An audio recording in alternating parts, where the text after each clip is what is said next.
ওকে, আপনাদেরকে যা বলছিলাম যে আপনার ব্লুস্ট্যাকে টেক্সট প্লাস থেকে আপনি যে নাম্বারটা ক্রিয়েট করেছেন এই নাম্বারটা দিয়ে কিভাবে ফোন ভেরিফিকেশান করবেন পিকচার ভেরিফিকেশান থেকে। তাহলে আপনার মনে করেন এই এটা হচ্ছে আপনার ইমেইল, ফেসবুকে ইমেইলটা দিলেন, দিয়ে এখানে মেলটা নিলেন, মেল নিয়ে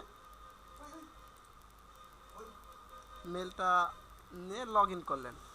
লগ ইন করলে আপনার এখানে বলেছে কান্ট্রিটা জাপান আছে, এখানে অবশ্যই চেঞ্জ করে দিতে হবে। চেঞ্জ করে নর্থ আমেরিকা, এখানে ইউনাইটেড স্টেটস করে দিয়ে এই নাম্বারটা এখান থেকে যেহেতু কপি হয় না সেজন্য আপনাকে লিখতে হবে এখানে 213, তারপরে 86 36 428।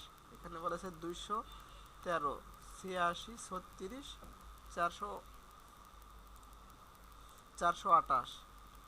তো এটা যখন আপনি কন্টিনিউ করবেন তখন আপনাকে ব্লুস্ট্যাকে একটা মেসেজ দেওয়া হবে। এই যে এখানে মেসেজ দিয়েছে দেখেন, নোটিফিকেশান দিয়েছে এখানে 23 95 15 দিয়ে দিলেন, 23 95 15 এভাবে করে কনফার্ম করে দিলেন।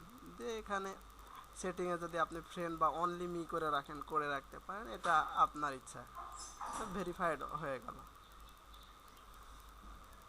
তো এইভাবেই একটা আইডি যদি ফটো ভেরিফিকেশন চাই তাহলে এইভাবে করে আপনি ফোন ভেরিফিকেশন করতে পারেন। ধন্যবাদ সবাইকে।